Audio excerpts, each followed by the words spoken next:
দুদককে শক্তিশালী করা হলে কেন সরকারগুলো ভয় পায় কিছু কিছু আমরা বুঝি। এই সরকার ক্ষমতায় আসার পর 100-র উপর অধ্যাদেশ আইনে পরিণত হয়েছে, কিন্তু দুর্নীতি দমন কমিশন সংশোধন অধ্যাদেশ আইন করা হয় নাই।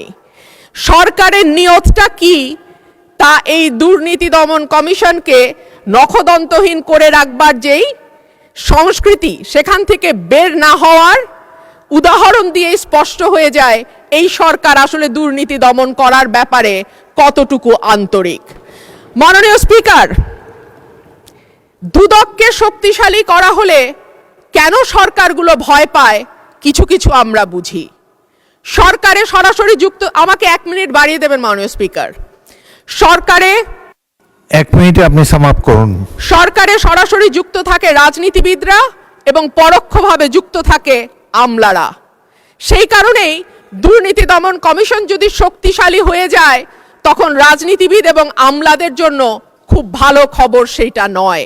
সে কারণেই ঠিক যেভাবে একটার পর একটা ভুয়া নির্বাচনের মাধ্যমে ক্ষমতায় থাকা আওয়ামী লীগ সরকার দুর্নীতি দমন কমিশনকে শক্তিশালী করে নাই, একইভাবে আমরা দেখতে পাচ্ছি অভ্যুত্থান পরবর্তী সরকারও দুর্নীতি দমন কমিশনকে শক্তিশালী করার ব্যাপারে মোটেও আন্তরিক নয়।